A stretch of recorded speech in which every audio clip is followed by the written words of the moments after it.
akong pag-unawa dun sa mga writings ni Paul. Tapos yung about sa salvation and work of God. Yung muling binanggit niya po niya ni Pastor Noel. Lagi niyang ikinoconnect yung ano niya sa redemptive history. Yung kami kong mga writings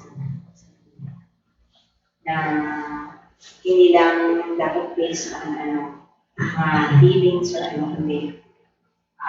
Kaya bilang rin yung mga preachers, teachers, ayun, yun din yung minded gusto. Kagaya sa mga nito na ibinabalik na doon sa redemptive history. Tapos, ayun, siguro along the way po, sa paglalagay ko na mga teachings, mga writings nito sa paglalagay natin.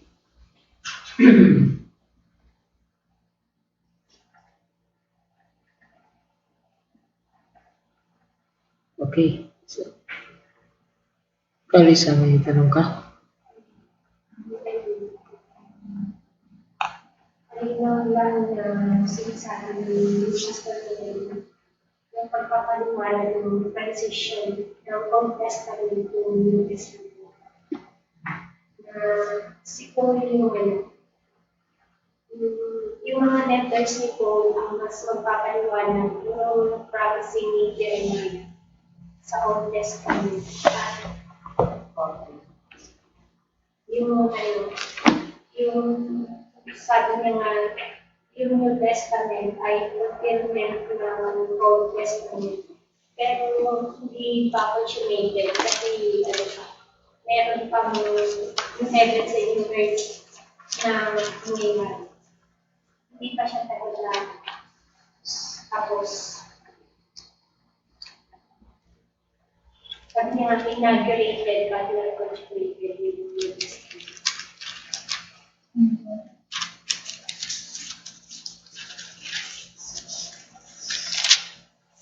So, merong, at meron po kayong doon sa nabanggit na ni Lisa. Meron kayong comment doon sa nabanggit na yung new heaven and new earth. Diba di ba na po na-mention natin sa Revelation? Sa Revelation.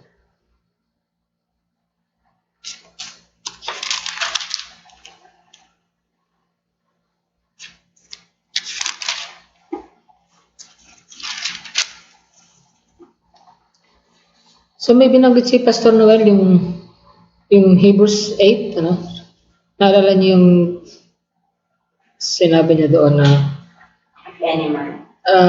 na doon sa Hebrews 8 ay parang halos verbatim yung quote ng author ng Hebrew from Jeremiah 31.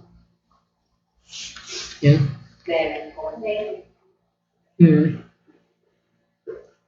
Halos yung nakararami buo nung i-quote niyan Jeremiah 31 to 34.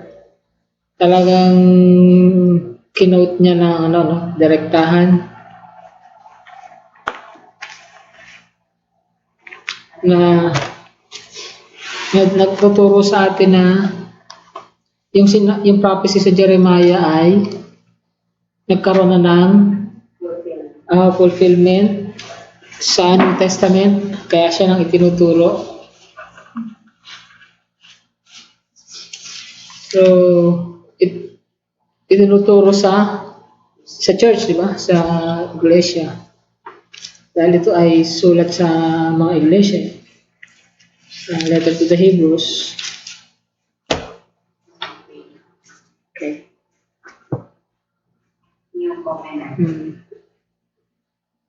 So yung katuparan niyan ay kung ating wawariin ay sa believers. Sa Old Testament ay binanggit sa Israel, diba? Sa Huda. Meron siyang bagong paikipagtipan. Ngayon, kinot sa Hebrews, kanino sinabi? Sa Christian Church. So ano tawag doon, may sinabi si Pastor Noel na reconstruction ba yung binanggit niya? Napakinggan niya yung word na ginamit niya? Reconstruction? Hindi.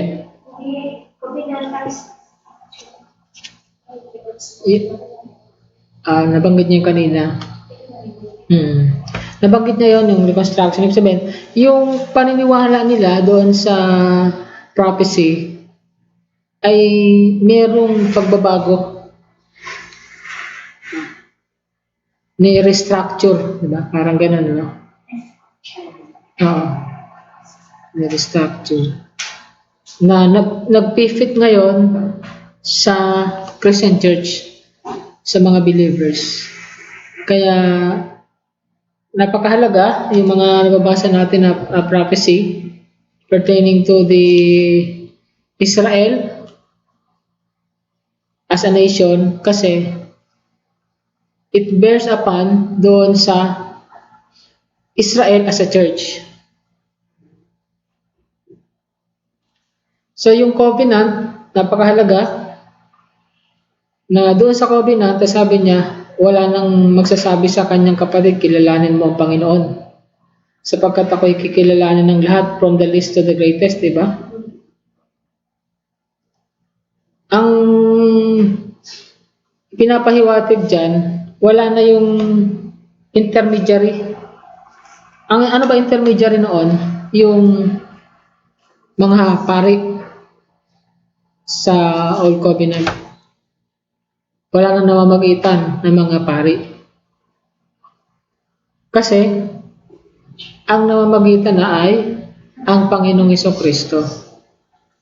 At yung mga kautusan from tablets of stone or ay inililipat na dun sa heart of flesh.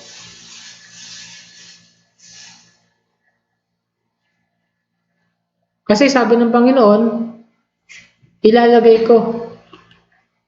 Ito ang sabi sa Hebrews 8:10, ito ang bagong kasundo na gagawin ko sa bayan Israel pagdating ng araw na itatanim ko sa isipan lang ang mga utos ko at isusulat ko ito sa mga puso nila. Ako maging Diyos nila at sila naman maging bayan ko. Personal na pagsusulat. Kaya merong comparison yan eh. Alin ba yung sa mga kautusan ng Diyos? Alin yung personal na isinulat ng Diyos?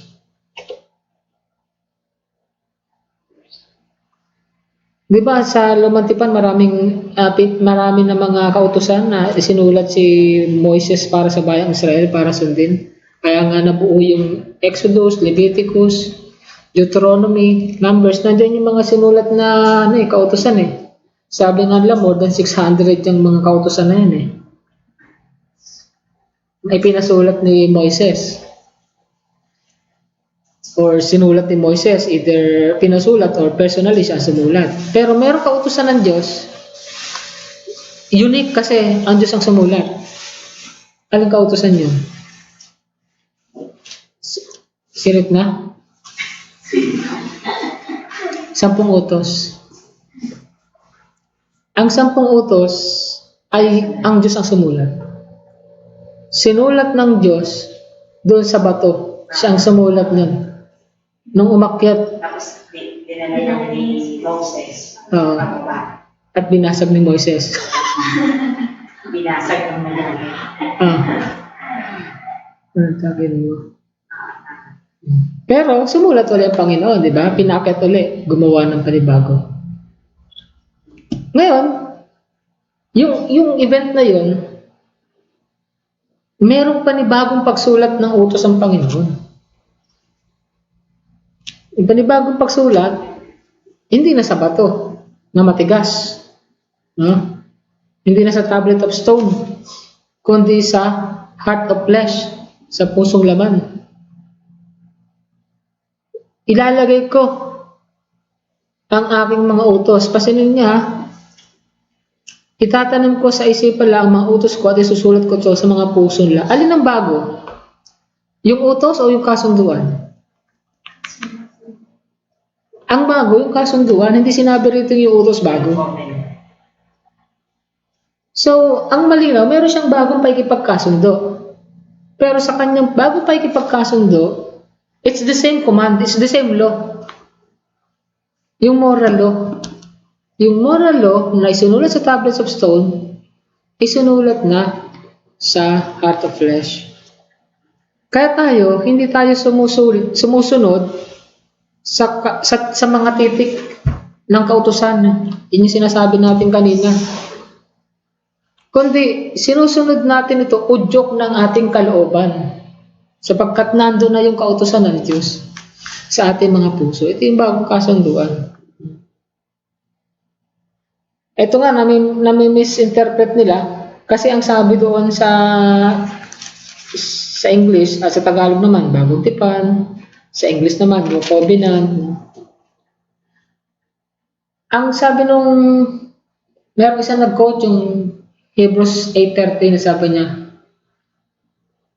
in that he said, a new covenant he had made the first old, now that which decayed and waxed old is ready to vanish away. Para sinasabi nila na yung kautusan sa lumang tipan, wala na yon. Kasi yung kautusan na ni Kristo, yan, may mga ganyan nagtuturo. Iba daw yung kautos ni Kristo doon sa utos ng Diyos, sa mga utosan ng Diyos sa lumang tipan. Pero ang pinag-uusapan dito, kasi gine-generalize nila, hindi nila kasi tinidivide yun eh. Kagaya ng alam natin yung pag-categorize niyan, di ba? Merong ceremonial law, dietary law, and moral law. Hindi ko kasi na-generalize na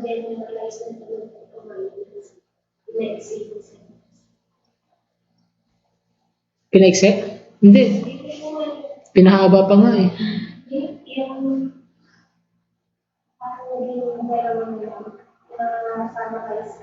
O iba yun. Hindi pinaikse. Then, sinasabi po siguro si Sisa yung, di ba, yung Ten Commandments na dalawang ano lang siya about God at saka sa man. Hindi pinaikse. Baka yun yung inano niya lang kung i-ano mo po. Maano lang siya sa dalawa, di ba? Sinamarize. Hindi pinaikse. Magkaiba yun eh. Yeah. Pag pinaikse mo, nag-edit ka, kinat mo eh. Yeah, diba? Sinamarize. Andun pa rin. Para ikinategorya niya, inilagay niya sa category.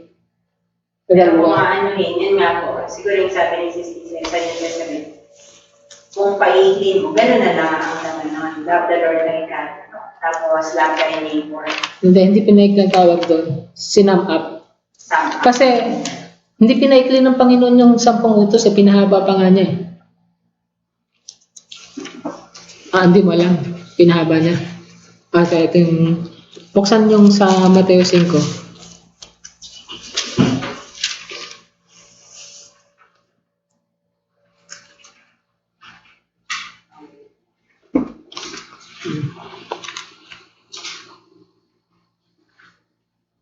Ang sabi dito ng Panginoon, sa Mateo 5:17, huwag ninyong isipin na naparito ako upang ipawalang saysay ang kautusan ni Moises at ang isinulat ng mga propeta. Naparito ako upang tuparin ang mga ito. Sa verse 18, sinasabi ko sa inyo ang totoo, hanggat may langit at may lupa, kahit ang kaliit-liitang bahagi ng kautusan ay hindi mawawala ng kabuluhan hanggat hindi natutupad ang lahat. Hindi pinaiksi ng Panginoon, pinapagtibay pa nga niya. Na kahit yung maliit, hindi mawawala yan. Mas pwede pa, mas posible pa na mawala ang langit at lupa. Pero yung kautusan, kahit yung maliit na bahagi ng kautusan, hindi mawawala. Kaya nga sabi sa verse 19, kaya ang sino mang lumabag sa pinakamaliit na bahagi ng kautusan at magturo sa iba na lumabag din ay ituturing na pinakamababa sa lahat ng nasasakop sa paghahari ng Diyos. Ngunit ang sino mang sumusunod sa kautusan at nagtuturo sa iba na sumunod din ay ituturing na dakila sa mga nasasakop sa paghahari ng Diyos. Pinawalang bisa ba ng Panginoon? Hindi niya pinawalang bisa ang kautusan. Ang pinawalang bisa, yung covenant. Kailangan maging malinaw tayo dyan. Yan ang tinuturo ni Paul. Yung paikipagtipan ng Diyos, wala nang bisa yun. Yung dating paikipagtipan niya sa lumang tipan.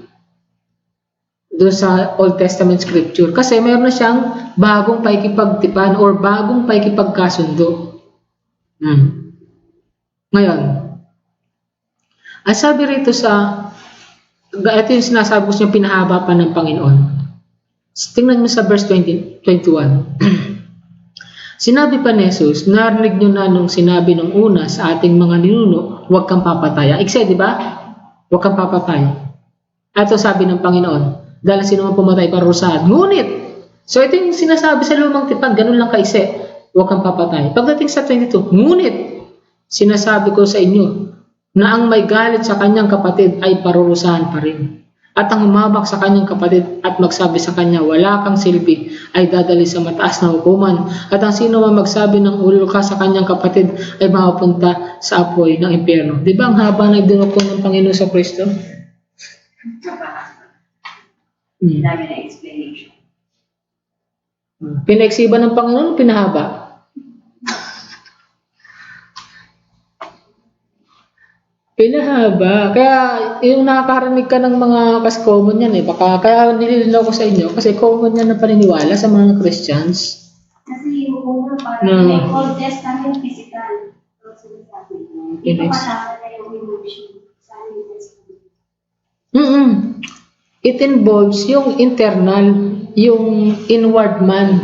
Ang pagsunod ngayon, hindi na yung sa physical, hindi na outward yung pagsunod. Ang pagsunod ngayon ay inward and outward. Kaya yung sinasabi ng Panginoon na uuwi ang wika, yun ang ginamit na hindi naman pinaiksi ang ginamit na salita doon, kundi nauuwi. Kaya kung gagamit kayo, mas maigi pang gamitin mo yung sinabi mismo sa translation. Nauuwi. Nauuwi yung mga kautusan sa dalawa. Kasi yung tablets of stone, dalawa din ang sinasapantaha doon Yung isang bahagi ay yung mga kautusan tungkol sa Diyos at yung pangalawang bahagi ay mga kautusan tungkol sa tao. Sa pakikipagrelasyon sa Diyos at pakikipagrelasyon sa tao. Kaya nauuwi. Kasi yung ang ano kasi natin, summary, di ba? English yun Pero kung Tagalog ang gagamitin natin, nauuwi sa dalawa. Hantungan ang ibig sabihin. Pag di ba uwi, hahantong. Hantungan. Ano yung kauuwian? Parang, ano yung kauuwian ng mga kautusan? Ngayon, nasabi sa Romans 10 verse 4.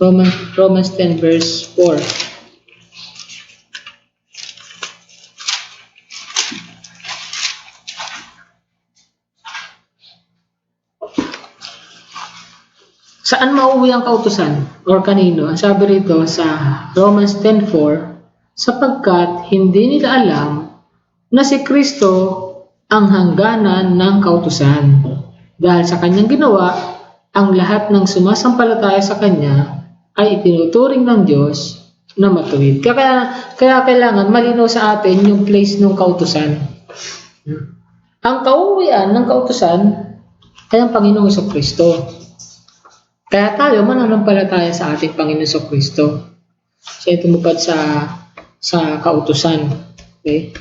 Hindi ka na ituturing na matuwid sa pagsunod sa kautusan. Ituturing ka ng matuwid sa pananampalataya sa ating Panginoon Kristo. Ito ay napakahalagang kapahayagan or statement kasi ito yung itinuturo ni Apostol Pablo at sa pagtuturo na ito kaya siya inaakusahan na siya ay sinisira niya yung relihiyon ng kanilang mga ninuno. Diba? Kasi as Hudyo, at tapos Pariseo pa siya, bakit ang kautusan ay binabaliwala niya? Napaka-subversibo niya.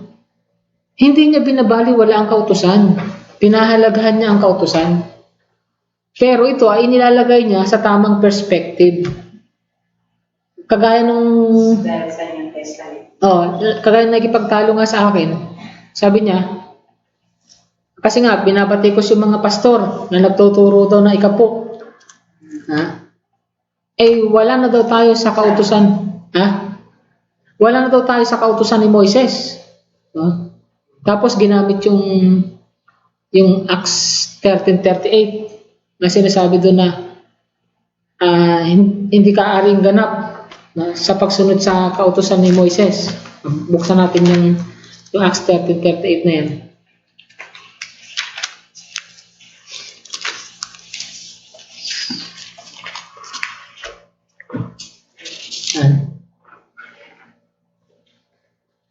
Sa 39 pala.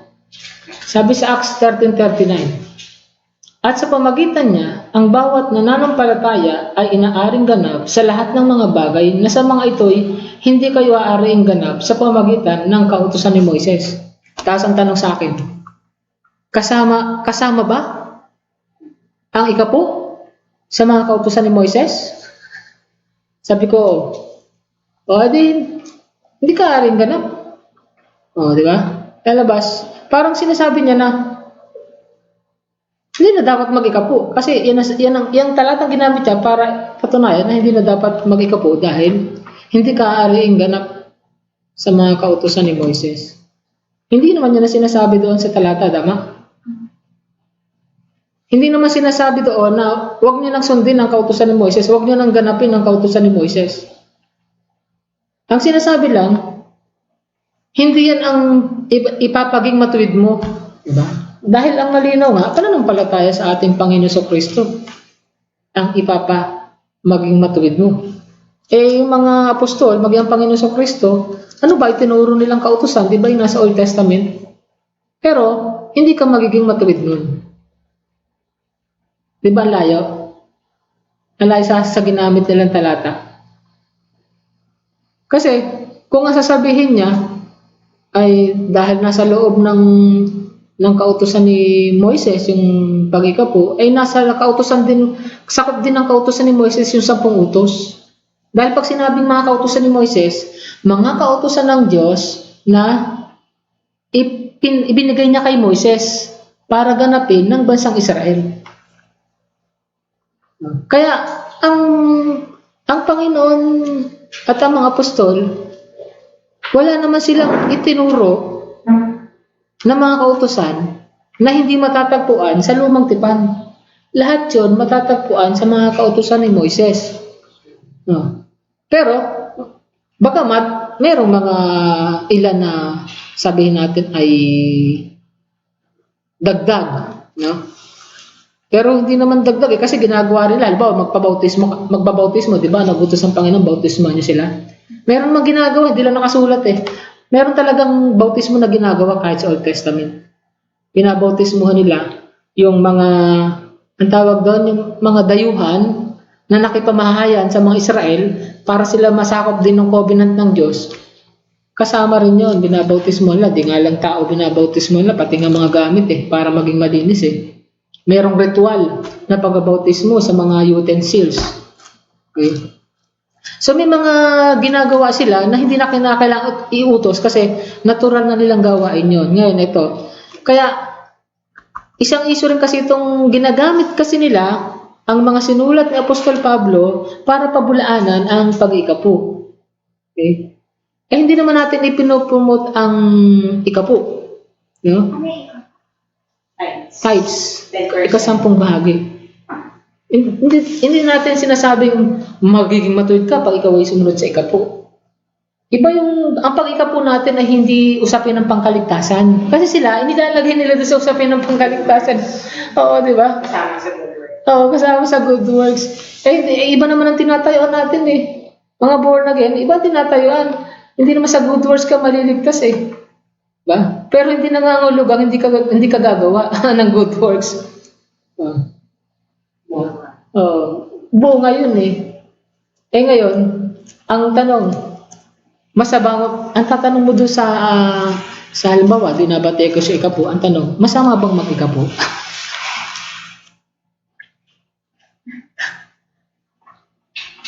Masama mag-ikapo? Masama? Oh, ano kaya sasagot nun? No? Nagkakasala ka ba sa Diyos? O ikay mag-ikapo? Diba? Kaya sabi ko nga doon sa hindi mo nasakop yun, di ba? Hindi naman ikaw yung nag-iikapo, sila yun. Di ko ayaw mag-ikapo, di wag kang mag-ikapo, di ba? Kung ayaw maituro sa church nyo, di wag maituro. Paano po yung relation nun doon sa yung verse na God loveth a cheerful giver? So, yun, kagaya nga, kasi syempre, yung tithing, di ba, is 10%. Ay kung ano ka naman, hindi naman sa hindi ka magta-tithes, kundi, yun nga, cheerful giving, kung ano, di ba, kasi parang yun ang hinanap dito na sa New Testament. Kasi di ba nabanggit na po yun sa Malakay, so dito wala nang nabanggit na sa dali ng mga kamalikan, di ba, cheerful giving na ang dito. So, parang kung, hindi ka mag-o-offering, pero ibig sabihin po ano ang maluwag sa yung, ano po yun yung turo niya, maluwag sa yung puso, di ba? May nabanggit si Pastor Noel na, okay lang naman sa kanya, na kung ayaw mag-ikapo, kung gusto mag 15%, gusto mag 35%. Okay yun sa kanya. Diba? Pero hindi ibig sabihin na hindi ka na magbigay. At saka, paano po kung may mga tao na ang hindi mo magiging basihan yan. So, ibig sabihin, baka mamaya, mas mababa na doon sa sa akin na binibigay mo. Pero you still give. Ang kasi, ang pag-ibigay, ayon doon sa, hindi lang naman ayon sa puso ang usapin dyan eh. Yung sa ayon sa kakayahan. Yan pa rin yun kakayahan. Ano ba yung kakayahan meron ka? So, ngayon, kaya ang ikapo, hindi naman na kinakailangan na iutos siya sa mga Kristiyano sa Wagong Tipan. Kasi, yung mga unang Kristiyano, mga Hudyo yan eh.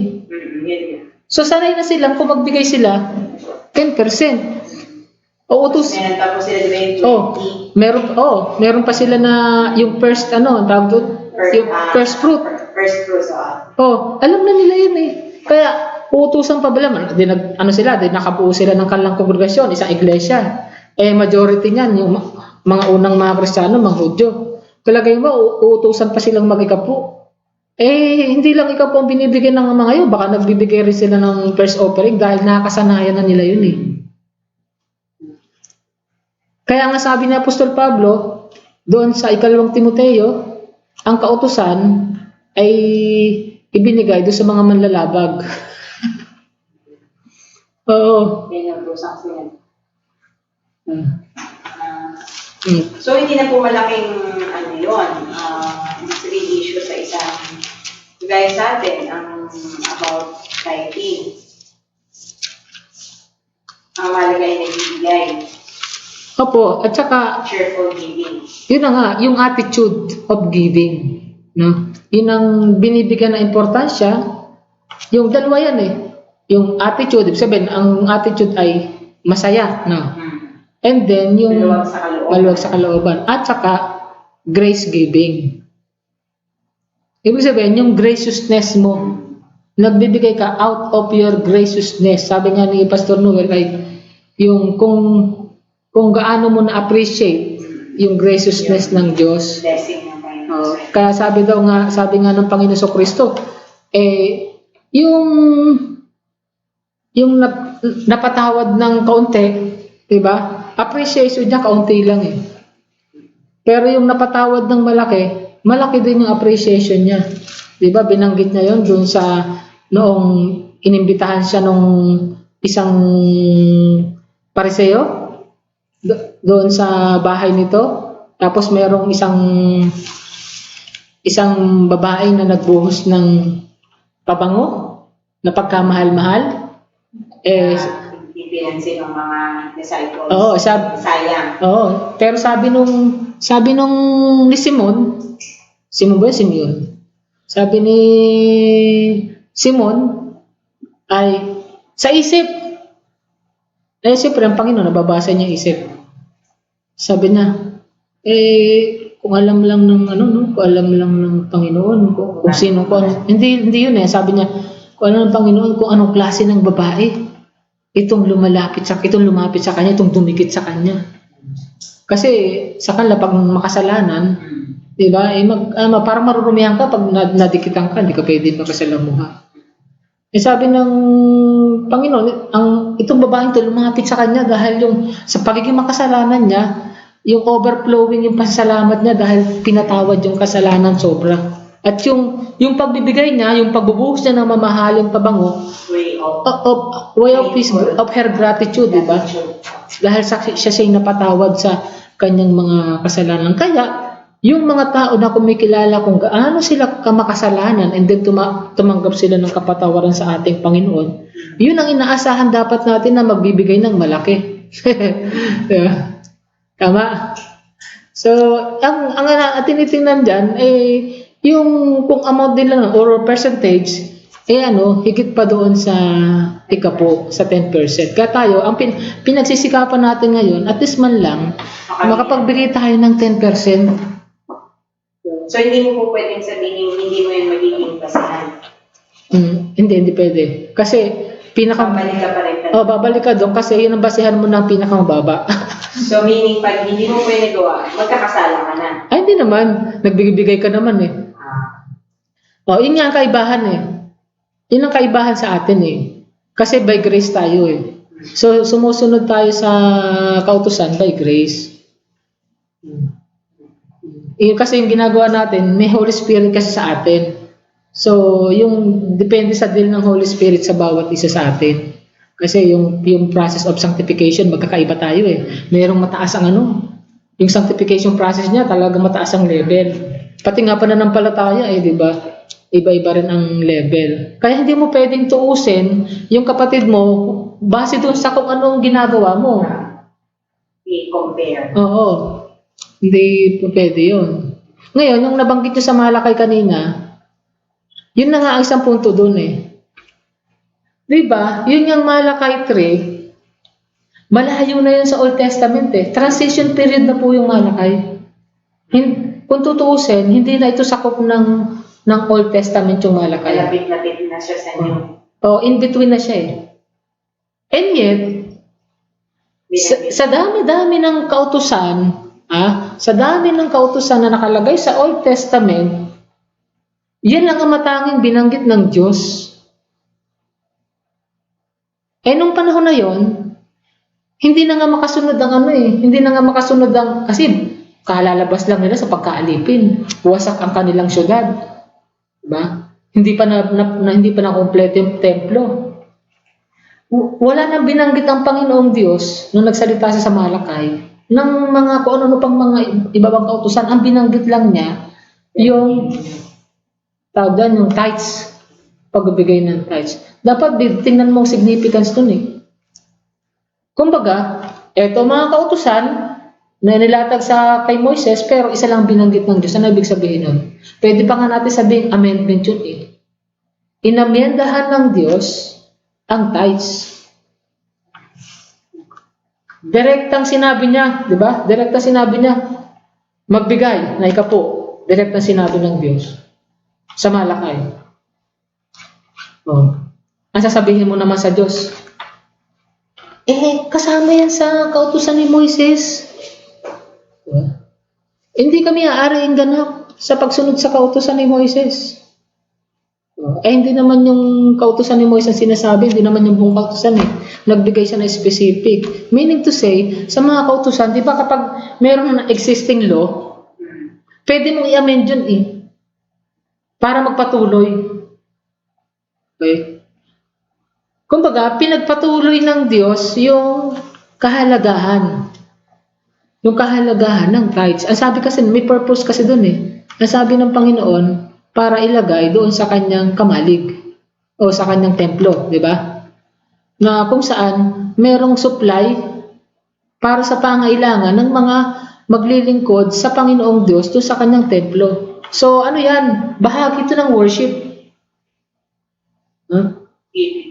So bahagi ng worship kasi maintenance Maintenance doon sa temple, sa pangailangan ng temple, at ang temple ginagamit sa worship. So dapat yung makita doon. Ano ba yung significance nung tithes na hinihingi ng Diyos para doon sa maintenance ng temple at magpatuloy ang pananambahan sa Kanya. Kaya inamyendahan ng Diyos ang ang tithes. At saka sabi nung kausap ko, wala namang inutos si Kristo na mag-ikapo. Wala sa New Testament na inutos si Kristo na mag-ikapo. Tapos sabi pa nga sa akin nung kausap ko na walang tithe sa New Testament. No? Sabihin mo na totoo, walang tithe sa New Testament. Sabi gano'n sa akin. Nilabas ko yung sa Lucas. Yung sinabi ng Panginoon sa Matthew 23:23, meron sa Lucas 13. Nung binabatikos ng Panginoon yung mga Pariseo, 'di ba? Nag-ikapo yung mga Escriba at Pariseo. Na talaga kung mag-ikapo, napaka-stricto. Kahit doon sa pinakamaliit na halos wala nang kwenta, nag-ikapo pa sila para doon.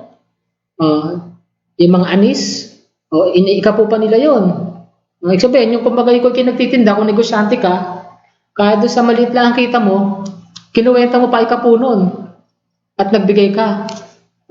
Pero sabi ng ating Panginoon Kristo, magbigay kayo ng ikapo. Baksan nga natin para mas malinaw. Luke 13.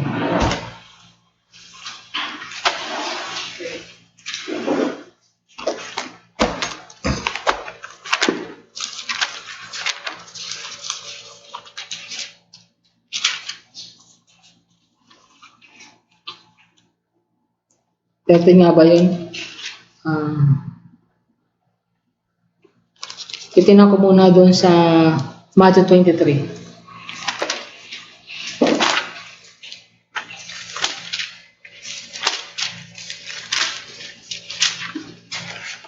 Matthew 23 verse 23. Tapos Luke 11. Luke 11.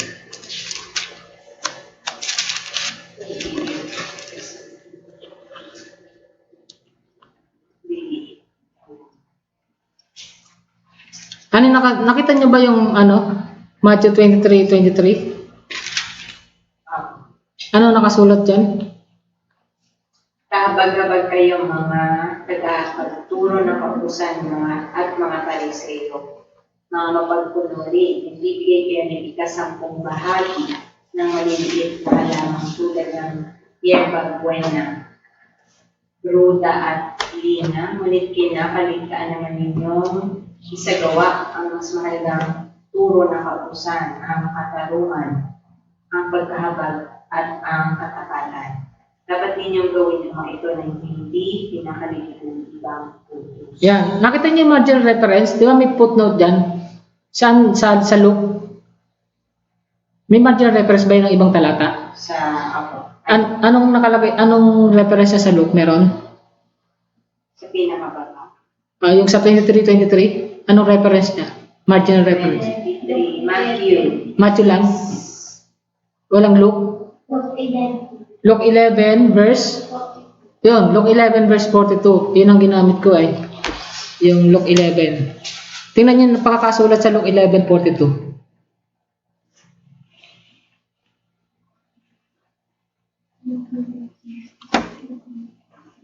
11, 40. 2.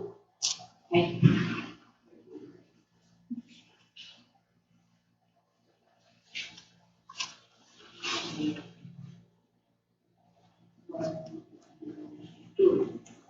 Kahabag-habag kayong mga Pariseo, ibinibigay ninyo ang ika-10 bahagi ng yerba buena, ruda at iba pang halamang pangkasipagay. Ngunit kinaliligtaan naman ninyo ang katarungan at ang pag-ibig sa Diyos. Dapat lamang na gawin niyo itong hindi nakaligtaan ang mas mahalagang bagay. Yun, dapat lamang yung gawin ito, yung pag-ikapo.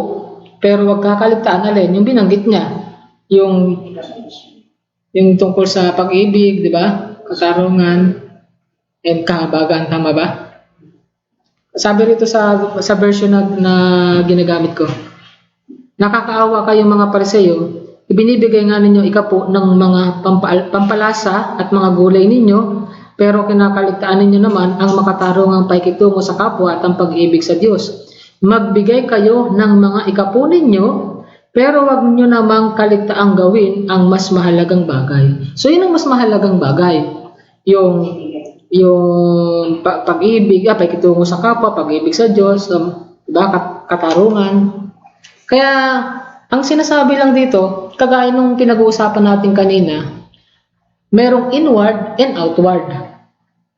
Diba? Nagbibigay na ikapo, yun ang outward. So, yung giving of yourself to the service of your neighbors, giving due worship to God. Yan ang sinasabi. So, yung merong physical giving, dapat yung physical giving may kasamang spiritual giving. Yung giving ng your service to others and your service to God. So, yun ang dapat magkasama. Kaya, kung may mga tao, nag-iikapo, hindi naman yun ino-honor. Kung hindi naman nila, yung inward naman nila, ay hindi naman sila giver sa kanilang kapwa. Hindi sila giver sa Diyos. Yung dapat ibigay sa Diyos, yung due honor, yung due worship sa Diyos. Diba? So, doon mo babas yung cheerful giving. Kaya, cheerful giving, yun yung inward. Ang problema kasi sa kanila, nung ininterpret nila, parang in-invalidate o winalang kabuluhan nila yung physical dahil sa binanggit na inward. Yung outward na wala ng kabuluhan dahil doon sa inward. Pero ang tinuturo ng Panginoon, outward and inward. Cheerful giving. Diba? Inward yun. Ano naman yung outward giving? Ito yung magbigay ka na ikapo. Pero hindi naman natin sinasabi ikapo lang. Meaning to say, hindi masama. Kung magbigay ka na ikapo, gaya na sinabi ng Panginoon, magbigay kayo na ikapo, huwag niyong kaligtaan yung inward. Yun ang sinasabi doon. Kaya wala akong nakita doon sa New Testament na parang wala nang kabuluhan na ikapo. Hindi na dapat magbigay na ikapo. Wala akong nakitang ganun na wala talagang pagkukuhanan Na hindi na siya dapat pinapractice. Na hindi na dapat pinapractice yung pag-ikapo. Wala talaga akong makita dun Pansin mo, 2 beses, no? Na naisulat. Isa sa Mateo, isa sa Lucas, and then doon sa Hebrews 7, na nagbigay na ikapo si Abraham kay Melchizedek. Si Melchizedek, sabi doon sa Hebrews 7 nga ba binanggit, no? Tama, sa Hebrews 7, nire-represent ni Christ. Si Abraham, nire-represent ng mga believers. Kaya pag tayo nagbigay ng, as ikaw ay, if you have the faith of Abraham, diba? Yung pagbibigay mo ng ikapo, bilang pagkilala sa ating Panginoong Jesucristo. At binasbasan nga ni Melchizedek si Abraham nang matapos na magbigay. At doon i-recommend ang pag-ikapo. Kasi ang tumatanggap na ikapo, yung mga Levites. Sabi doon sa Hebrews 7, hindi pa sinisilang ang mga Levites, hindi pa sila nag-exist.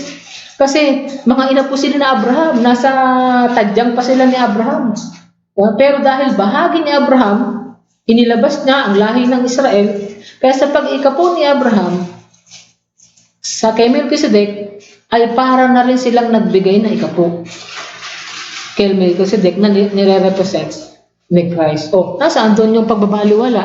Ibig sabihin lang na yung pag-ikapo doon sa Hebrews 7 ay tawag doon, yung motive or yung significance ng pag-ikapo. Ang pagbibigay ng ikapo doon ay yung to honor Christ. Pero hindi naman na dahil binanggit doon ikapo ay ikapo lang. Kumbaga, kaya binanggit doon na ikapo kasi yun yung common na pagbibigay. Yun yung, di ba? Pag nagbibigay, nag-aalay, common. Tama? 10 bahagi, common yun. Parang gano'n sa atin, dito sa atin sa gobyerno. Di ba meron tayong buwis? O, di ba pag nagbibigay ng buwis, naglalagay sila ng kung magkano percentage? O, 12% yata ba? Dati, bago yung mag-12, ba't na kasi yung 12 eh. Pero meron yung dating percent eh. Magkano yung percent ng gobyerno noon nung wala pa yung VAT? Ha? Nalimutan na natin, no? Kasi alam na lang natin yung 12 eh. Oo, 12% na yung alam natin eh. O para ma-maintain yung existence ng ating government. Kaya tayo sa church, parang gano'n na rin.